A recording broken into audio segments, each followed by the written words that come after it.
This podcast is brought to you by Most Valuable Podcasts, leading the league in podcasting entertainment.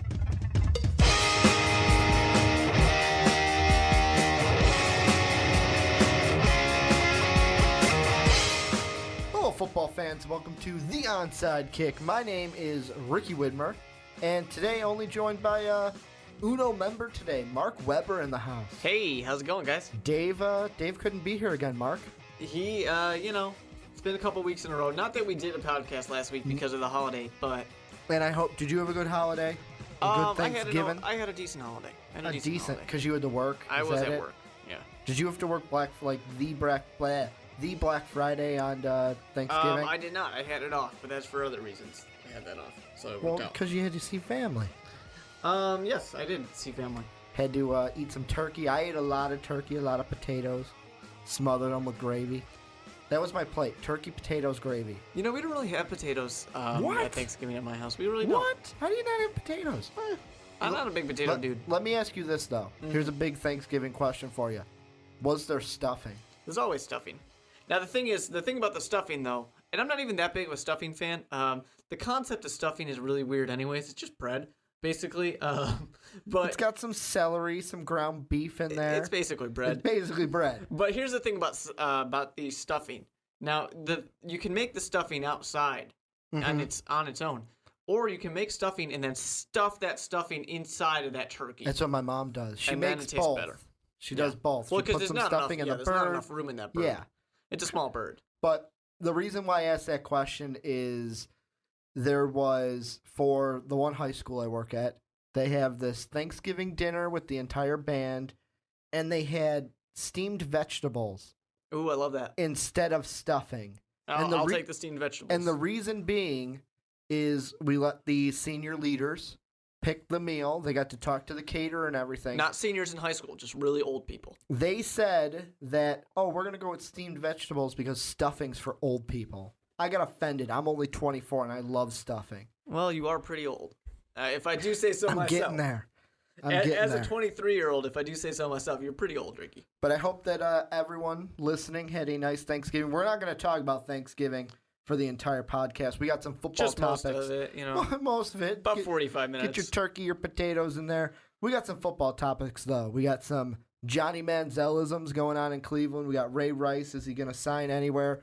And then some playoff talk for the NFL. But the first thing, Mark, we got to talk about is last week against the Bills, Cleveland goes out there and they say, hey, you know what?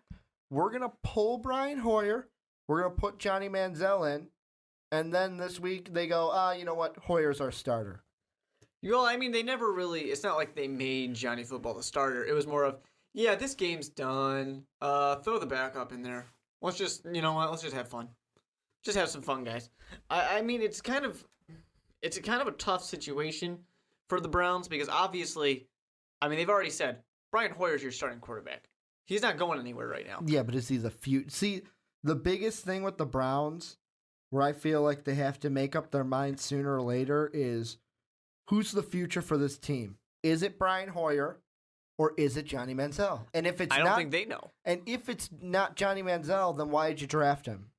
That's what I'm thinking. Because he texted your offensive coordinator, quarterback coach, whatever it was.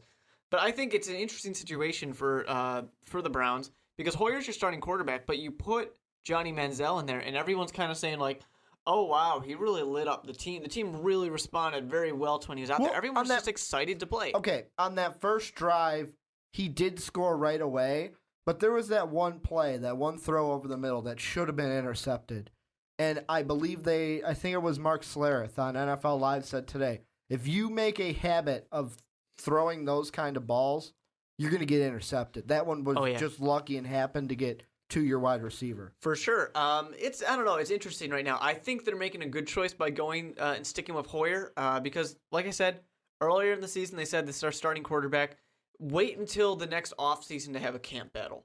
I think that's kind of what, just have your camp battle later.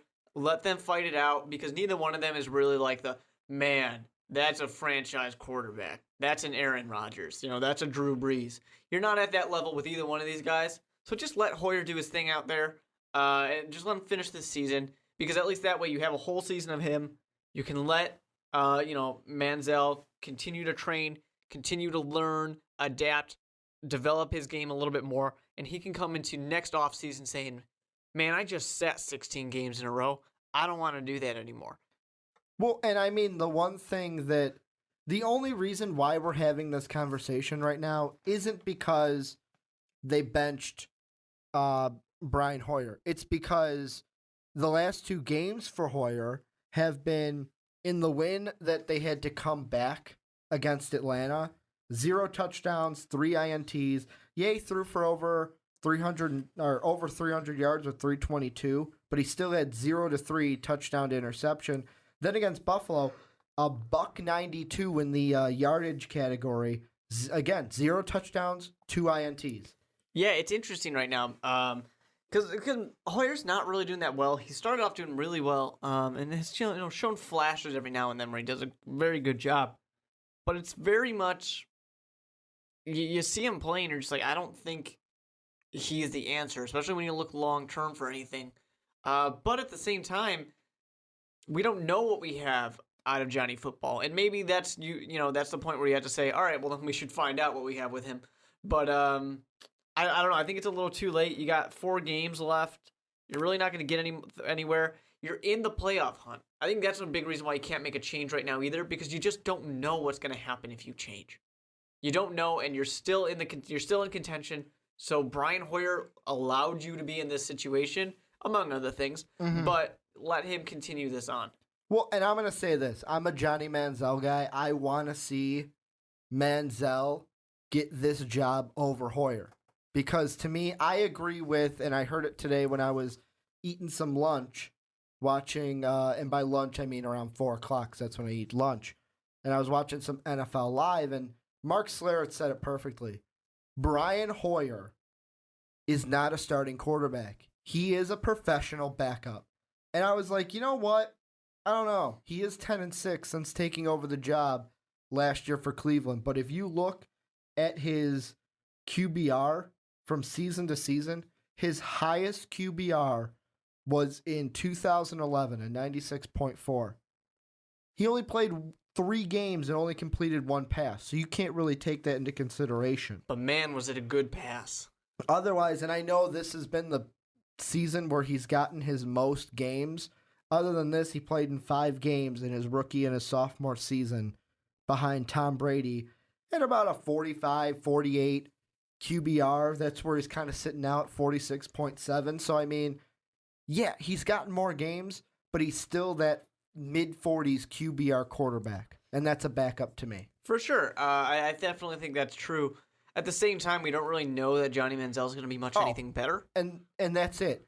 If we look at their upcoming schedule, right now, because of the playoff hunt and because of who they're playing, Mike Pettine's being smart, and this is actually going to help out Johnny Manziel in his future. To me, I'm the believer of, I want to throw Johnny Manziel when he's going to do some success. My first prediction of when we'd have our Manziel sighting was right after the bye week, week 5, against a Titans team that wasn't going to do anything this season. That's a game where if Manziel played, he could have won that game too, even though they only won 29-28. To me, the game, and it's going to come after these 2, to watch for a possible, I'd give it 30% Manziel sighting, is that Carolina game week 16. Because I don't think Brian Hoyer has it in him to beat Andrew Luck and the Colts. But on the other hand, week 15, they already beat the Bengals in Cincy. Why can't they do it again? It's a divisional game. That's a toss-up. I think actually if you do want to go with Johnny Manziel for the future, I think you're actually benefiting yourself by not having him start at all this season. Because even if it's just like 2 games, you're still allowing some teams to have some tape on the guy. Not that they don't have college tape on him, but at least they'll kind of get an idea of like, all right, this is what they want to do with him. It is such an advantage to have a player who comes out there, especially an electrifying player like Johnny Manziel, who can come out there and have nobody know what is going to happen with him. You know, if you go out there and you're really allowing him to run around and do his Johnny Manziel things, or if you're going to have him really contained, you just don't know yet. So it would be nice. Let's say he starts game 1 next year. it would be nice to have him come in there and just surprise everybody. No one knows what's going to happen. No one knows how your offense is really going to work that well. And now I think they kind of get an idea. Yeah, it's only going to probably be, maybe 1, maybe 2 games. But I like the idea of just saying, hey, we're going to surprise them next year. We don't want to give them any hints because we know we're not probably going to the playoffs this year. Like I said, you are still in contention. It's probably not going to happen, though. And even if it does, you're not going to go to the Super Bowl. We already know that. So, just kind of save a little bit. Think long term. And I think that's something that is actually for once happening in Cleveland. Very rare. Well, the one thing that I think of, and I'm looking at their schedule, is, to me, I know that you can say any given Sunday, but I am really giving the Colts a W already on the road at Cleveland. They're just that good of a team, and I don't think Brian Hoyer's going to have it in him after getting shelled by the Buffalo Bills and having to be pulled in that game. To me, it comes down to those last 3 games. You have 2 divisional games, one at home against Cincy, one on the road at Baltimore. If you can win those games, I'm confident that either Hoyer or Manziel can beat a woeful Carolina team. If you finish these last 4 games at 3-1, you can make the playoffs. You can. I just think that you got to have, first of all, either the coach has to have some big balls, or you got to be, your starting quarterback's got to be really stinking it up out there for you to, while you're in the playoff hunt, to make a change at quarterback. The biggest change you can make. And I feel like, I know we're saying playoff hunt right now. If you're the Browns, you lose this game against Indy, and if you lose December 14th against Cincy, Cincinnati already has a, what is it? Isn't it a 1.5 lead? Game and a half, maybe 2.5 lead on you already. If you lose these next 2 games, you're out. Start Manziel. Yeah, starting week 15, you're in, got to win every game. Yep. You can't lose a single game. I just don't think, I don't know. To me, you don't really have too much value. I understand you can see what the guy has in him, but you're at the end of this one. Just give him the offseason, I think. Just let Hoyer finish this season out. There's really no value to pulling him. You pull him, and all of a sudden he's going to say, all right, I want out. At least this way you have a competition. Johnny Manziel could fall apart. He could get arrested. You don't know what could happen. See, and that's the thing.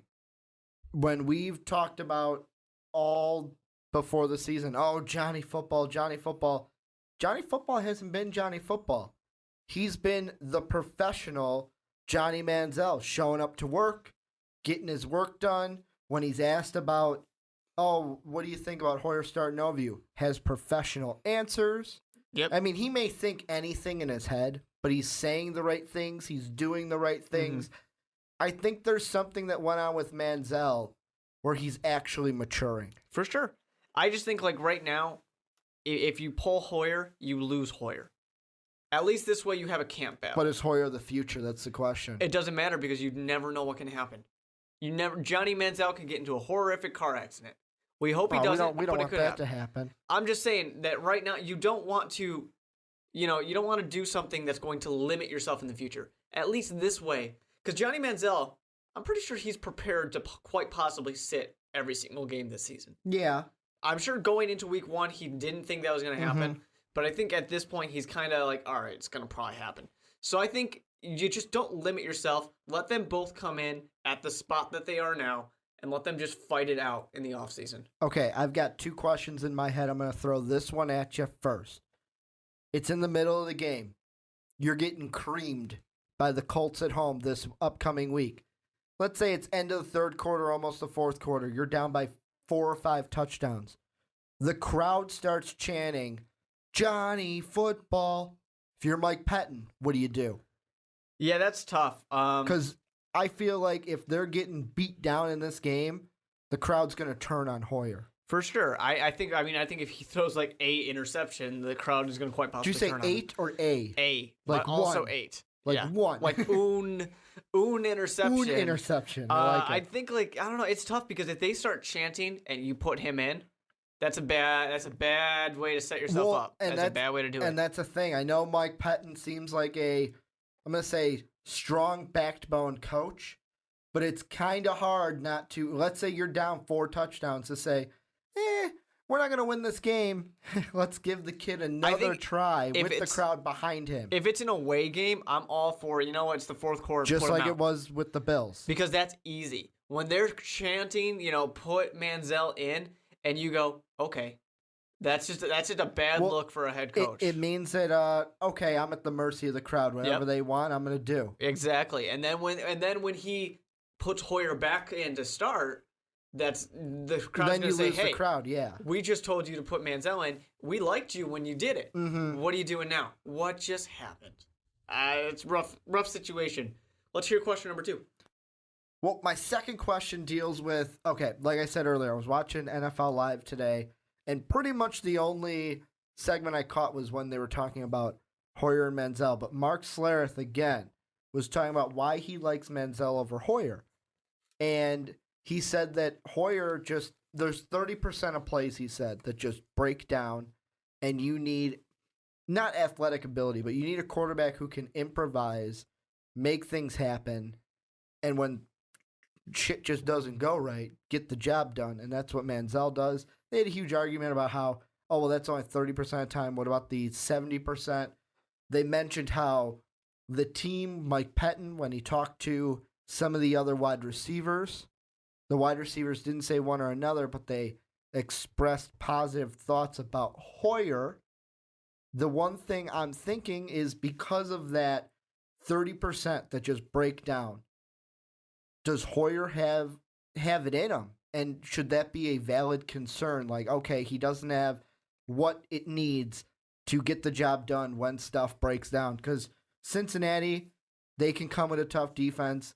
The Ravens in history have been known for tough defense. I know it's not the same as the Ray Lewis ones this year, but it's still a Baltimore Ravens defense. Yeah, I wonder, though, on those 30% of plays, do you really want Johnny Manziel to do what Johnny Manziel does? 30% of those plays, do you really want it to break down and for him to run around, maybe hit his own guys, throw off the back foot across the field, literally throw across the field? Is it a touchdown like it was against Alabama? Then yes. Is it an interception, though? But is it a touchdown like Alabama? Yes. If it's an interception, no. Exactly, and I think you're taking a big risk here. Sword. Now, here's the other thing. When those plays break down and Johnny Manziel sees that lane and he decides he's going to just run it, does he know that he needs to either get out of bounds or slide, or does he let himself get tackled? I'm going to say get out of bounds because we saw that last week. His first play, bootleg, nothing down the field. He got the yards he needed to, ran out of bounds. And we need to see more of that. We need to continue seeing that. That needs to be what he does. I think we get into situations a lot where the mobile quarterbacks, they do that for a little bit. And you're like, okay, good. And then as the game goes on or as the season goes on, they start just taking the hits. And then they're, it's week 10 and they're injured. Here's my final prediction on the Manziel Hoyer thing. You ready for this? I know what it's going to be, I think. If Hoyer and the Browns can win the next 2 games, Colts, Bengals, you let Hoyer finish out the season. Because at that point, you're sitting at 9-5, one more win, and, usually a 10-6 team makes the playoffs. It might be able to in the AFC because you don't have a division like the NFC South, but you do have a lot of teams in the hunt for that last playoff spot. Miami's one of them. You have Houston vying for a spot. The entire AFC North. Kansas City, the Chargers. And if they can win those 2 games, okay, you're still in the hunt. Go for it. If you lose these next 2 games, I kind of feel like, okay, Hoyer's not the guy. If he was the guy, 7-5 season, give him a new contract. I feel like there would be contract talks that we would be discussing on this podcast, but we're not. You lose those 2 games, you're at 7-7. Start Johnny Manziel because he's the future. You drafted him for a reason. So do you think, just yes or no, are we going to see Johnny Manziel starting a game this season? If they lose against the Colts and against the Bengals, not split it, not win both. They have to lose both games. Then we see Johnny Manziel suit up at Carolina. If not, do you think it's going to happen? maybe. Cop out. I know they're going to... No, because this is why. Mm-hmm. I know they're going to lose the Colt game. This is what I think, the last 4 games for the Browns in total. They're going to finish 2-2. They're going to go 9-7. They're going to beat Carolina. They're going to lose against the Colts. At home against the Bengals, on the road against the Ravens. They're going to split those 2 games because divisional games are tough. One of those teams is going to beat them. One of those teams is going to get upset by them. Who's it going to be? I don't know. If it is the Bengals and they go 0-2, we see Manziel. If not, Hoyer finishes the season, we see Manziel next year. Yeah, I won't be surprised if we don't see Manziel at all this season. I really won't. I think that this Browns coaching staff has made it very clear that they don't care what the noise on the outside is saying. They've got a plan. They want to stick to it. And I think that plan has been to sit Manziel the entire season. I kind of agree with you, though. If you start losing too many games, you start losing like 2 in a row here, you're out of the playoff hunt. It gets hard to sit there and say, well, we're just going to leave this guy on the bench still. And I mean, that's a hard thing to do. Looking at his overall stats from just season to season and looking at his QBR, because I'm a big QBR guy, I kind of agree with Mark Schlereth on NFL Live of ESPN. He's a backup. 12 games, a QBR of 46.7. That's not a QBR you want for your starting quarterback. Mm-hmm. For sure. It's going to be interesting. I don't know. I'm very interested to see when Johnny Manziel actually has a starting job, because I want to see if he can last an entire season. I really want to see that, because I don't know if he can. You want to know the only quarterbacks with a lower QBR than Hoyer this season? Sure. Kyle Orton, Teddy Bridgewater, Derek Carr, Austin Davis, Geno Smith. Worst in the league, Blake Bortles, 23.1. Yeah, and I know that hurt you a little bit to talk about your boy. We don't have a rushing attack. It's fine. Teddy but Bridgewater. You look at the top 5 QBRs. Aaron Rodgers, 86.4. Peyton Manning, 80.6. Tom Brady even has a 78.3. These are quarterbacks on teams that have over 70 QBR. I'd feel confident with a quarterback that's 70 or above QBR because... Well, yeah, because they're one of the best in the league. Because here's the ones over 70. I'll start from the bottom up. You have Flacco, Luck, Breeze, Romo, Rivers, Brady, Manning, Rodgers. Those are good quarterbacks. Yeah, that's all great quarterbacks. Not so much. Yeah, I don't know. It's going to be interesting to see, and I'm very interested to see the possibility of yet another circus going on in Cleveland, but I think they're smart enough to avoid it. I really do. Okay, next topic we're going to talk about. Ray Rice got reinstated. He won his appeal. He hasn't signed with a team yet. Is Ray Rice going to sign with a team this season? And if so, who is it going to be, Mark? I don't think he signs with anybody this season. I think everybody's going to say, let's wait. We all have short attention spans. Next offseason, we'll do it. There'll be a lot of time to pass where everyone can talk. They can say their bullshit. They can say their truth, whatever side of the fence you're on here. And then by the time the preseason starts, people will kind of have forgotten about it. I think that's the best situation. Not only the fact that this guy has not played since, week 1? So you have all this time where he hasn't done anything. Yeah, I'm sure he's been keeping in shape, but he's not ready to play in the NFL right now. You're going to stick a guy in there in the last 4 games and just hope that his body is in good shape right now. Just hope that he still has the NFL edge in him right now that some of these other guys have. I just think it's a mess. It's not worth the risk unless you want to be the team to just lock him up, so that way you just have him for next year. I don't think it's a good idea. I don't think he's played a game this season. You're right. I had it confused with Adrian Peterson. Yeah, Adrian Peterson AP played 2 weeks and then got suspended or put on the exempt list, whatever it's called. This is what I don't disagree with you. The only way I see Ray Rice getting signed is if the Patriots lose all of their running backs to injury and need somebody, or one of these playoff teams loses one of their backs and is like, okay, we're going to give this guy a shot. I'm going to throw at a team, though, this offseason that could be a team to spotlight to get Ray Rice. Oakland. Oakland needs anything. Anything they can get. Because they're a team that they could be getting a new coach, could be trading for some John Harbaugh. And no matter who they got, MJD's not cutting it. Run DMC's not cutting it. Ray Rice is a guy who I think Baltimore was stupid to cut Ray Rice. I know why you had to do it. You had to do it because you have to save face, especially when everything came out about Ray Rice. But I was always of the, why don't we keep him around and mentor him? It's kind of like if you had a kid, and I know none of us have kids, but if you had a kid and your kid did something totally stupid that is basically going to mess up his life, what would you do? Bring him in and foster him and say, okay, everything's going to be okay. We're going to get through this. I'm going to make you a better person. Or do you say, get out of my house. I never want to see you again. You're going to do the first one because that's what you do. And that's what the Ravens should have done, but they didn't. We're not talking about a kid, though. We're talking about a grown man.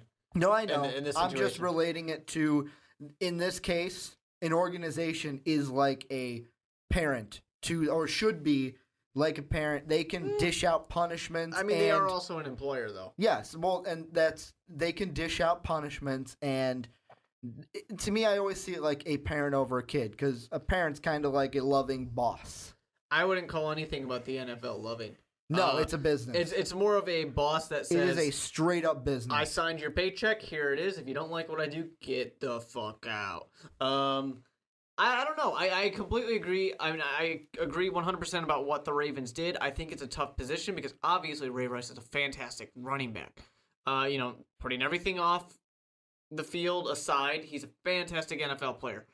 Does a great thing. Do I think he should play in the NFL again? I do not on a personal level. But on a just straight up, he's an amazing player.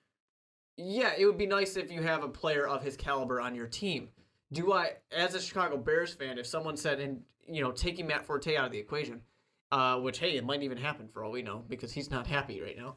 But he's gonna go to he's gonna follow Lance Briggs down to Tampa for the Bears 2.0. Yeah, who knows?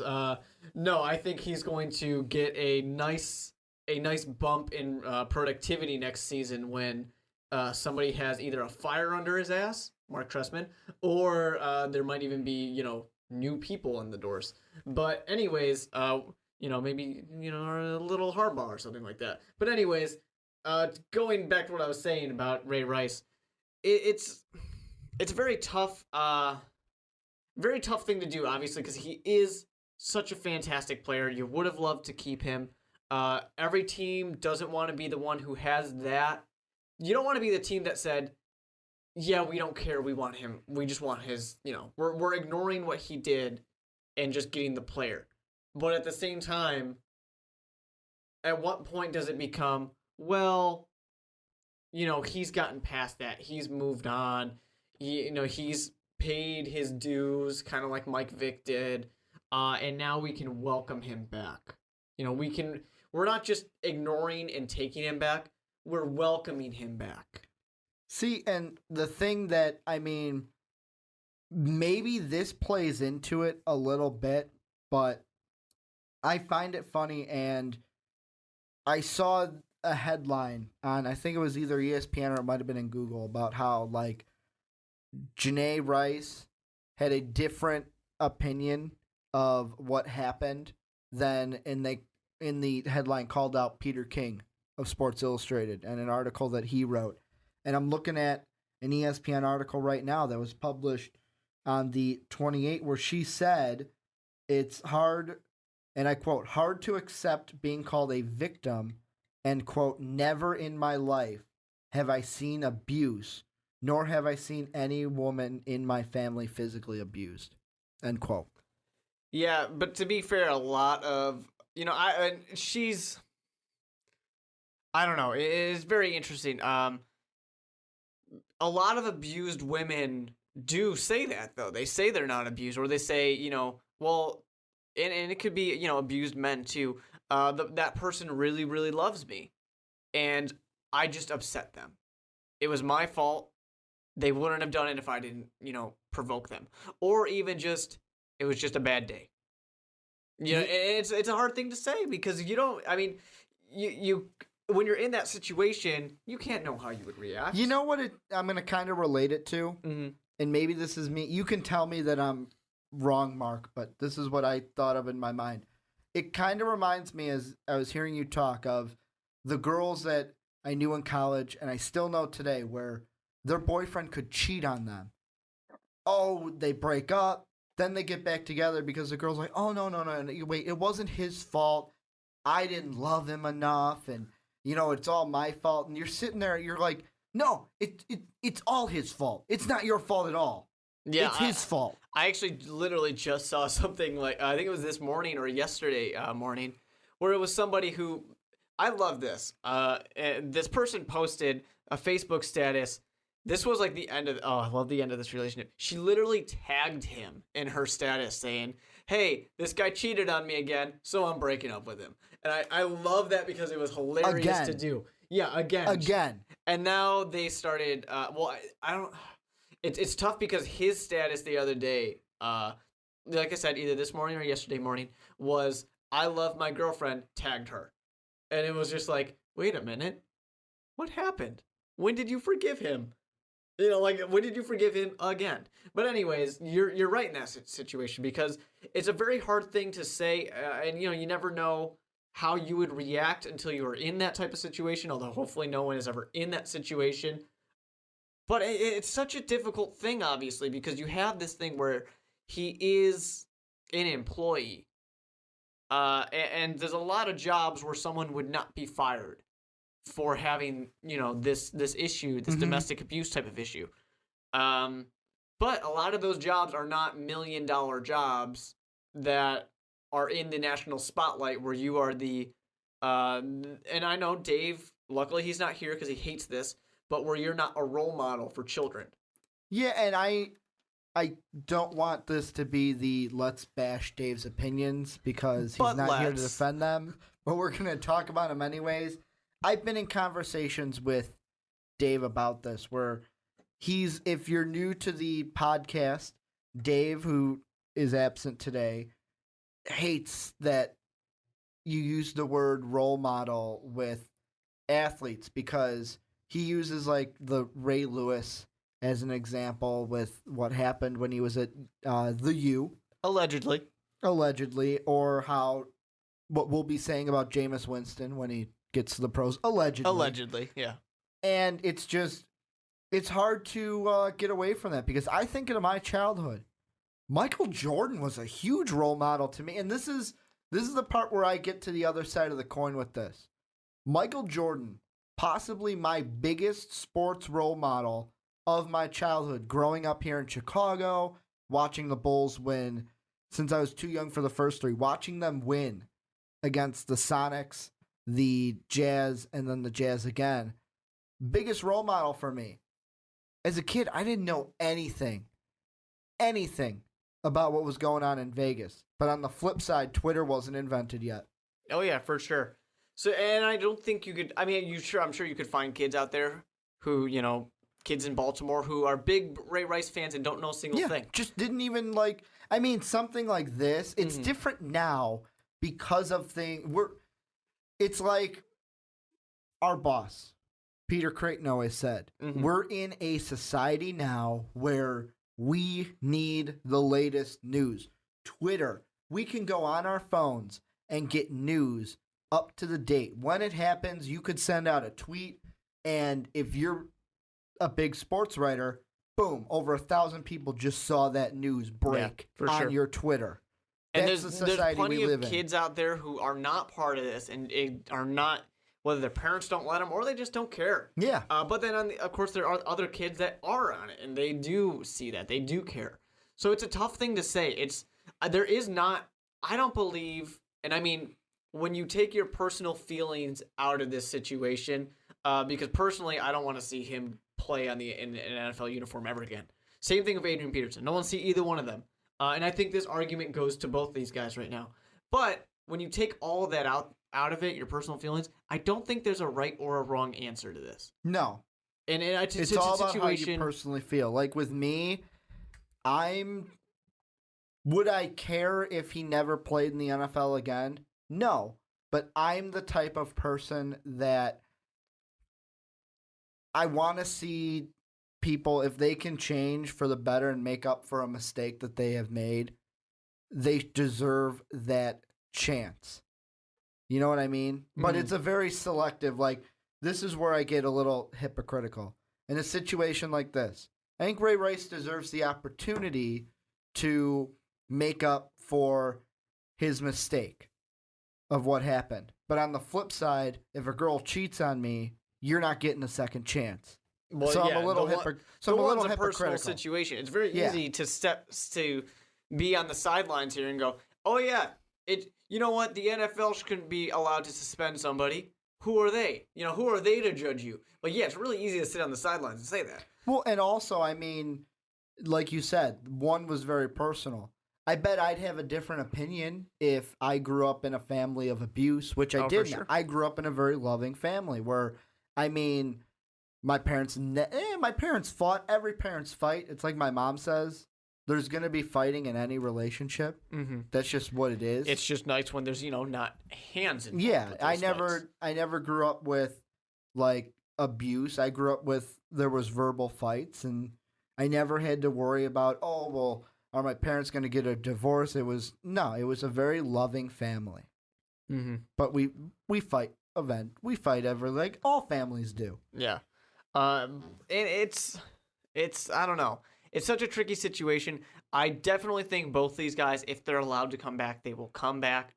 And I think the teams that do it will be heavily criticized when they do. And then I think we're all going to kind of forget about it, and the next thing's going to happen, and we're going to move on. And I think it'll be something that's always kind of mentioned, and it'll always be just kind of, and I don't want to say it's a joke, but we're going to say, oh yeah, remember when Ray Rice beat up his girlfriend? Or, hey, remember when, Adrian Peterson left his son bloody? Well, it could be just like, I mean, look at Ray Lewis. Lewis. Towards the end, it's like, yeah, he's done so many, I'm not going to say great things, but he seemed like a totally different person when everyone's like, oh yeah, remember when Ray Lewis killed that guy? Allegedly killed that guy. And I think it's an interesting situation too, because we compare those, but there is no proof with that. Mm-hmm. There's plenty of proof in this situation with Ray Rice and Adrian Peterson because of the video, and even Aaron Hernandez. Obviously, I know that's a completely different situation, but there's somebody who I completely forgot. We about have proof of what Aaron Hernandez did, but in the same time, like, we actually have more proof of what Ray Rice and Adrian Peterson did. I know they didn't murder anybody, but we have more proof of what they did. Ray Rice, we can watch what he did anytime we want. You know what I just thought of? And this situation may be a little bit, it's a lot of different than the Ray Rice situation, but you know how I was talking about how the Ravens should have kept Rice and helped him through this?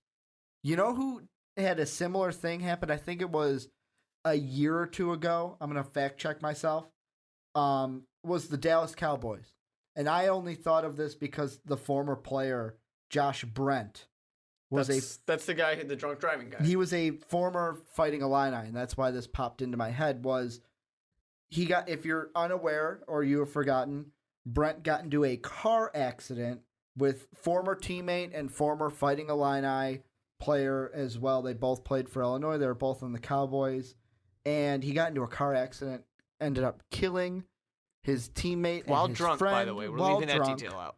While drunk. Thank you for correcting me on that. And what the Cowboys did, I think they got it right, because instead of saying, you know what, we're going to kick you off the team, there was that game, I think it was against the Redskins. He was on the sideline. Where he was he wasn't in uniform, but people were outraged by that. And I was sitting there going, you know what, I want to see this, because to me, it instills, I know we talk about the NFL as a business and all of this I want to say mean stuff, but that was a moment of a team going, this is our brother, and we want him to know that we're here for him, kind of a thing. And now he's actually working his way back into playing. They even just signed him recently to a 1-year extension, and he's working himself back to playing and learning how to make up for the tragic mistake that he made. And I think it's an interesting situation with that, too, because that's another one.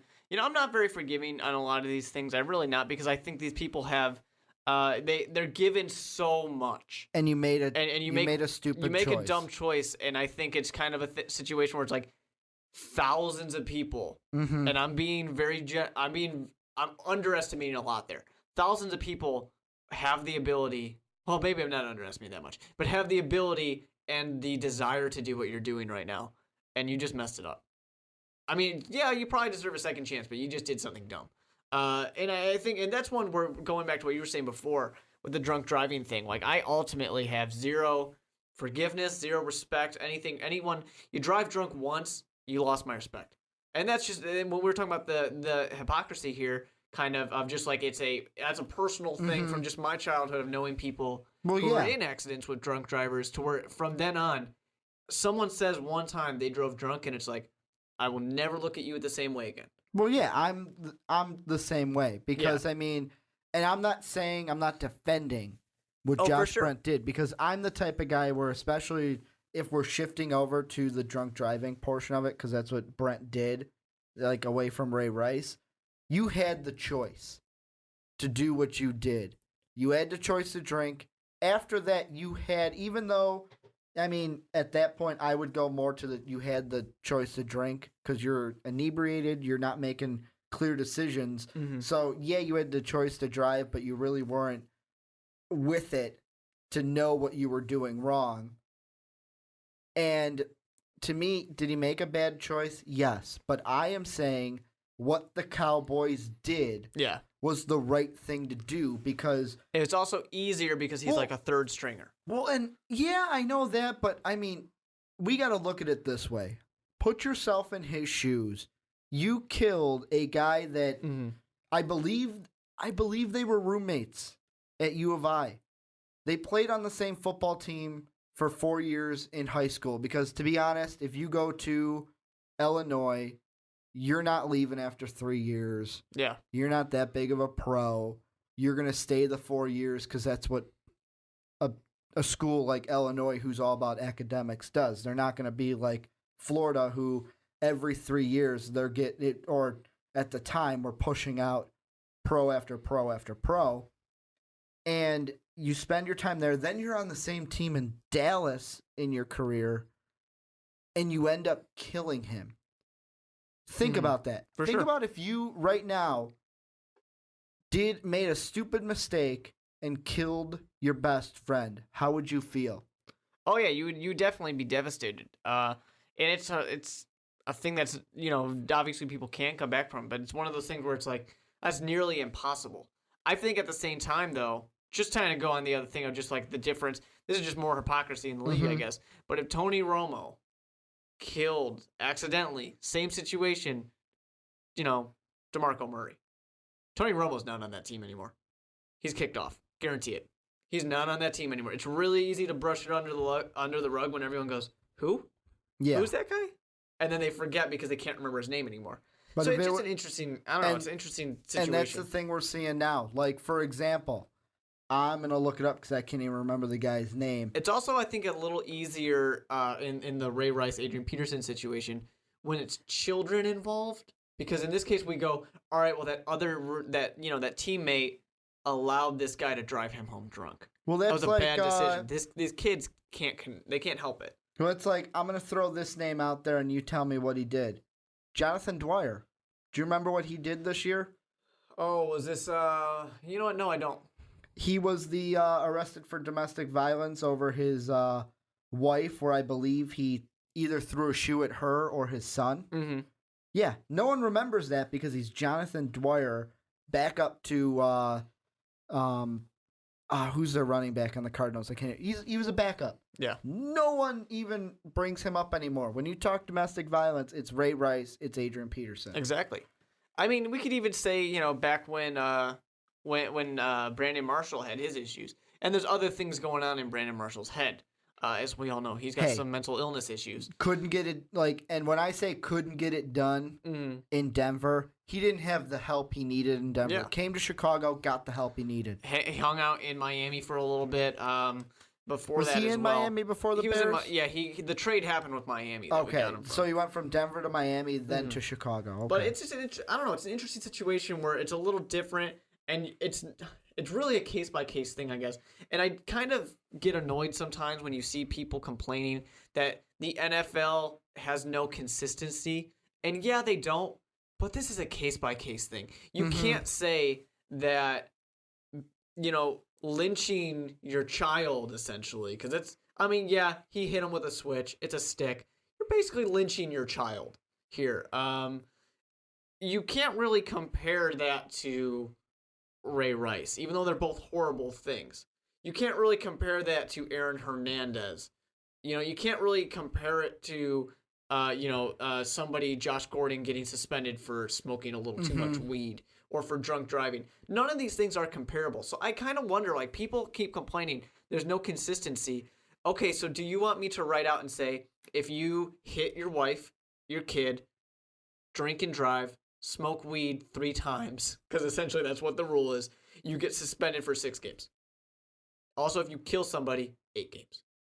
Is that what you want me to do? You want me to come out and just pen and paper? That's not how the legal system works. Everything's not black and white. Why is it going to, yeah, why do you think that the NFL should work like that too? Because if you have somebody who robs a store and somebody who accidentally hits somebody with their car and they both get the same thing, no. It just doesn't make sense to do that. And I know I'm just comparing random things, but I'm just kind of going off of what I hear so many people, whether it's, through comments on, Yahoo Sports articles, ESPN articles, people on social media, Twitter, whatever, just whatever I see people commenting. That's kind of a general thing where everyone just wants that consistency, but they can't have it. It's just, they're all individual cases. Well, and I'm going to bring this up. And of course it's not football, but it's in the same vein. And I bring this up because I know I've seen comments of people posting these on these articles when the whole Donald Sterling thing happened in the NFL. There were people that voiced their opinion that said, you know what? I know what he said was terrible, but you can't take away his team because NBA. Of that. And I mean, Adam Silver, it was a different situation. The players kind of forced that to happen because when a commissioner sees, am I going to have an owner on this team that said something very racist and very terrible? Am I going to keep him or am I going to keep the league? Because that was the choice, because every single player was not going to play the playoffs that night. It's such a... That's the perfect example, though, of the, just you have to take it case by case. I know And that's what I'm saying. The NFL hasn't gotten anything to that point. The Ray Rice thing was... I'm not going to relate it entirely because the players weren't like that, but from the media, from the fans, Roger Goodell had to do something, and that's why they came up with the policy. They had to do something. And I think it's, I know this is kind of not anywhere near sports. And I'm not saying they shouldn't have done anything. I'm just saying that's what pushed it. I know this has nothing to do with sports, really, but I mean, countless times, and this is my, two of my favorite things from school is history and politics. Countless times we have had civilizations and nations that have tried to just hammer out every single law, every single thing that could possibly happen. You can make an executive order. You could. You could do that all the time. And this isn't new. It's not like Barack Obama invented this. Anyways, but I love that too. I mean, that's our Twitter and our social media. It wasn't very active in any other president. But for this case here, we've had so many countries try to hammer out in paper every single law, every single punishment, everything that could possibly go wrong. It doesn't work like that. That's why we have a court that goes, all right, what happened? This is what happened. Well, the last time somebody got, smoking weed 3 times, he got suspended this many games. And you're relating it to the Josh Gordon. Exactly. And then in this case, this guy... Not just Josh Gordon, the Josh Gordon. This guy over here only got suspended these games. All right, let's look at it. Let's weigh it out. Which one is it more like? What are some more extenuating circumstances? Okay, that's what it should go. Maybe the problem that we have is not that this is inconsistent. It's that the judge, jury, and executioner is out there, Roger Goodell, and maybe we need somebody else. Maybe we need former players, social workers, maybe someone who has something to do with law. I don't know. Get these people together and create a committee to decide these things. Not just that. When Josh Gordon got suspended for smoking a little bit of weed, he wasn't the first player to do it. There was already a policy in place, and the NFL kind of knew what, so they could do that and say, okay, let's look at the situation. When the Ray Rice thing came out, this was, to my knowledge, the first time something like this had culture shocked. Yeah. Like, the NFL got such a, this is possibly the worst year for the NFL. Ray Rice case, Adrian Peterson case. I am missing something else that was pretty big. Aaron Hernandez. I'm talking about... He kind of murdered somebody. What about between Ray Rice and between AP? Wasn't there something else that between happened? Ray Rice and AP? Wasn't there something else that everyone wanted Goodell fired for? Well, I think everybody just wants Goodell fired. I think one of the big comparisons was that Josh Gordon got suspended for a whole thing. That might have been it. Ray Rice got 4 games? Yeah. Or when Goodell comes out and gives his press conference, the state of the, what was he called? The State of the League address and didn't answer any questions. And everyone's sitting there going, what? Yeah. This has been the worst year business-wise for the, and I was saying making money because they probably made, their pockets got fuller and fuller. Yeah. But as an image, the worst year for the NFL. I wonder, though, at the same time, when people complain about Roger Goodell and everything that he does, but, I mean, I know he isn't the NFL. He doesn't just make decisions. It's not a dictatorship. Mm-hmm. But at the same time, I feel like if people really did not agree with what he was doing, not talking about fans, because the fans, to be honest, do we matter? No. Okay, we don't matter. I'm going to quote my favorite radio sports talk and Colin Cowherd. We are fans, short for fanatics, for a reason. Exactly. So we don't matter in this situation. If the owners and the players really, really, really disagreed with everything Roger Goodell was doing, he'd be gone already. Yep. And he's not. And there's a reason why he's still here. We're going to move on. We've been talking. This kind of took a different spin than what we originally started, but I like that. It was fun. We onside kicked it. We didn't know where it was going to go. It's very true. The last thing we're going to do, me and Mark before the podcast filled out our predictions for the last 4 weeks of the NFL season in ESPN's playoff machine.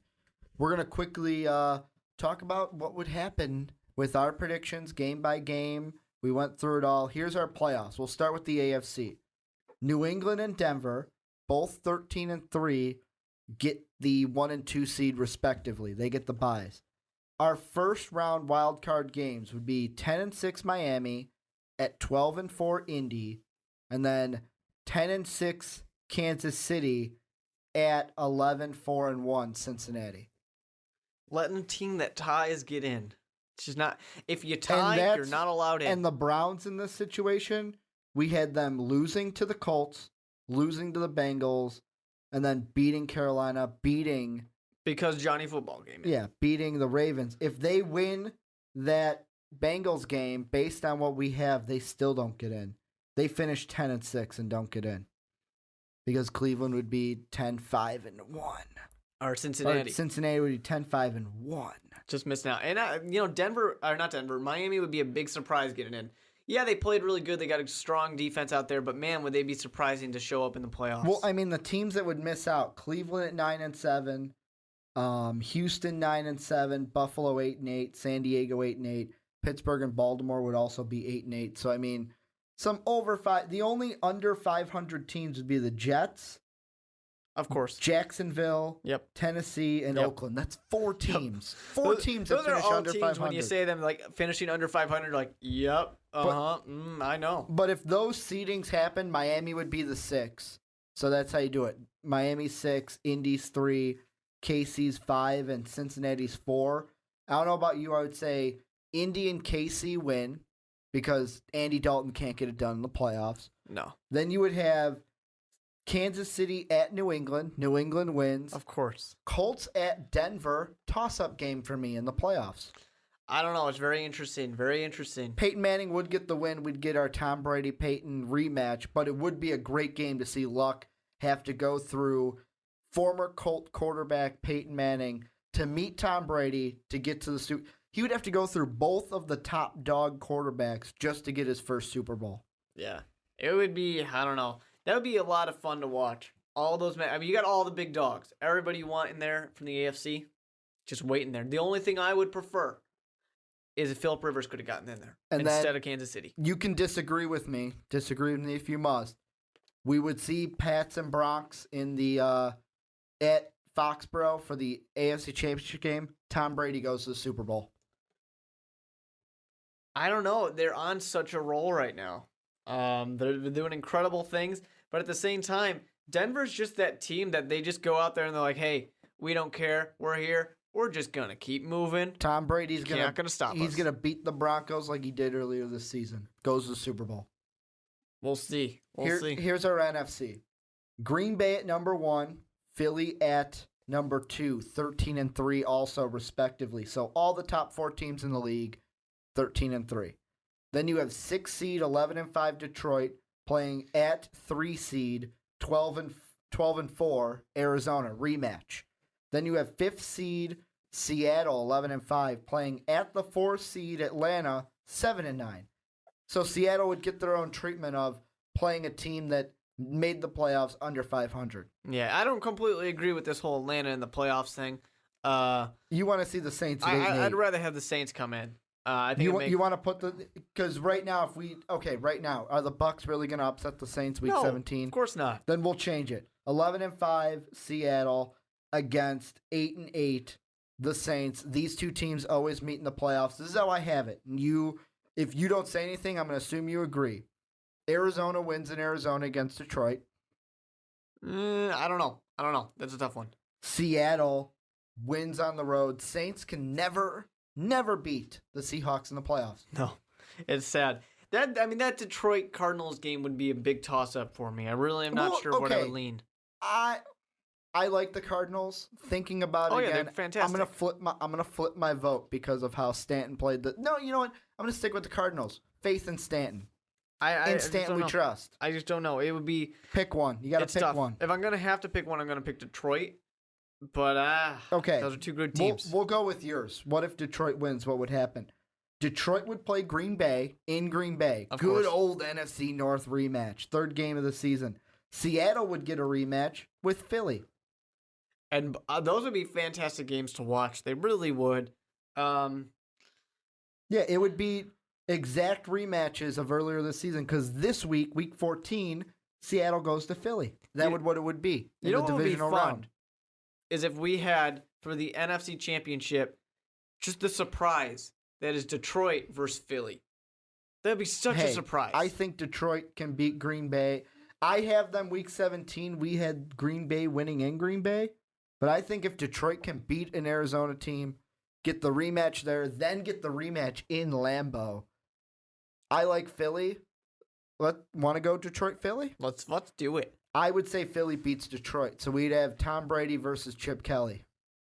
Belichick, the man, the hoodie, versus the fast-paced offense. Versus the, hey, maybe he's going to go to Florida. He's not. No, why would that make any sense? Why does that make any sense? Because he's in the Super Bowl. He's not going to go. Why I hate when these rumors come out that are NFL coach who's being pretty successful might go back to college. Why? It makes no sense ever. I can see it with Jim Harbaugh. No, it doesn't make sense. Only because of the tie he has to Michigan. 3 times, 3 seasons in the NFL.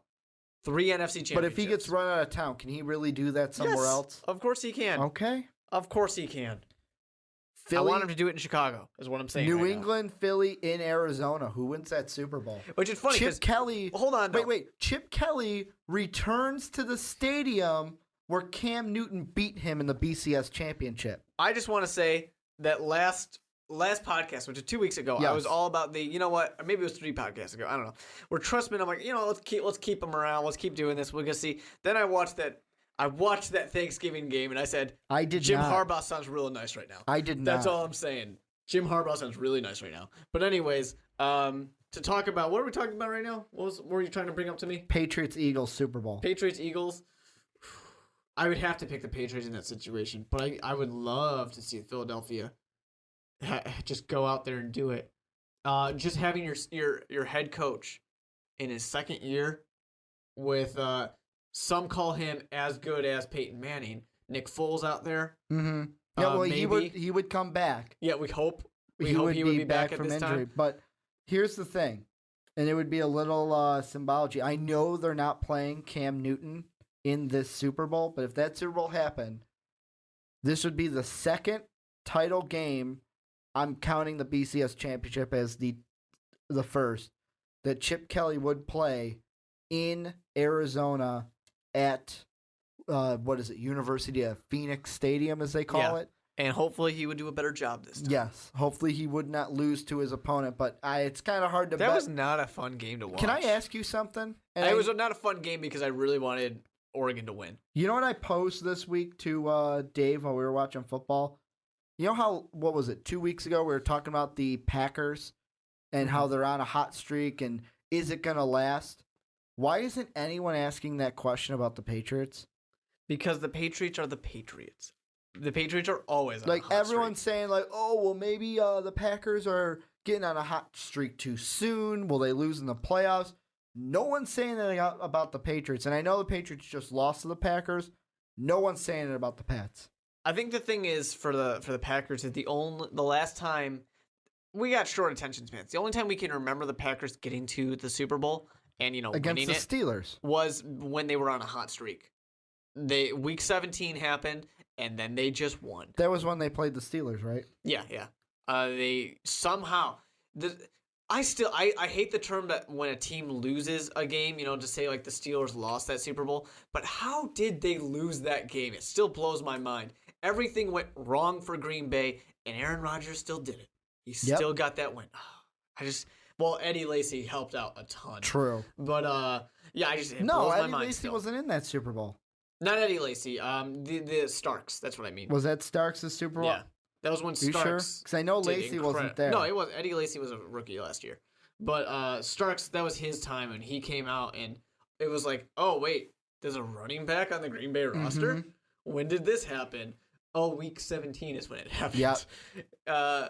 But yeah, I think that's just kind of the thing. I think for the Patriots, it's just like we always expect the Patriots to be there. We always expect them to dominate because it's Tom Brady, it's Belichick, it's name your 3 wide receivers that we never heard of until they came on the Patriots this year. Except for Gronk. Yeah, it's Gronk.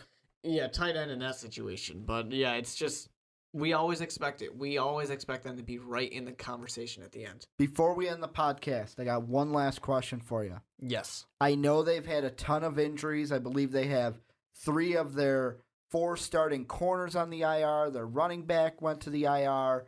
Their number 1 wide receiver went to the IR. Does Coughlin get fired after the season in New York? No, because he is immortal. Because of the injuries? No, I know he has. I know that he technically has the locker room. The locker room supports him. But if you're the brass in New York, do you say, hey, we can't hang on to that Super Bowl anymore. You haven't done anything lately. You're gone. Which Super Bowl? Eli Manning says to his brother. But I think that was what they were saying at Thanksgiving. Yeah, pretty much. I think every time that the Manning brothers meet together, Eli wears both rings and just goes, so Peyton, do you remember when I won both of my Super Bowls? You know what I would have done if I was Eli? I would have tried to seek out one of the trainers or, those guys for like the teams that they get the ring because they were a part, and then they end up selling it. I would have bought the Seahawk one and wear all 3. Not only am I wearing the 2 I won, I'm winning the one that you lost. Eli has to at some point go, hey, big bro, remember how you've lost as many Super Bowls as I've won? They lost to the Saints, too. Yep. I forgot about that. Oh, that was a fun one. But they beat the Bears. The forgotten Super Bowl? I don't remember that Super Bowl. I think that was the one where Devin Hester ran for the opening kickoff touchdown. That was it. That was the game. That's all I remember. That was the game. But that's going to do it for the onside kick this week. In a longer podcast than we're used to, Mark. An hour, 4 minutes right now. I say real quick, all the coaches, every coach in the NFL for New York, not having a job. So you're going to fire the entire staff. The entire staff for the Giants and the Jets. All of them gone. Ooh, Rex Ryan too. So that's going to do it for the Onside Kick this week. Thank you for listening, even if it's on YouTube, SoundCloud. If you are listening on the YouTube, though, hit that subscribe button, like button, all that good stuff. Also, check out our SoundCloud, A Graphic Conversation. Me and Mark do that one solo. Our next one is going to be, we're reading a Brian Posehn graphic novel, The Last Christmas. It's going to be a Christmas spectacular. So check out that one. Also follow us on Twitter at Most Valuable Pod. Hit us up on Facebook at, what is it, MVP Network? Is that what we have it named at? I believe so. Look at the Twitter. You'll find it. We post on both. So thanks for listening. Come back next week. I can't wait to talk some more football with you. See you later, guys. Thank you for listening to this MVP podcast. Follow us on Twitter at Most Valuable Pod for more great podcasts.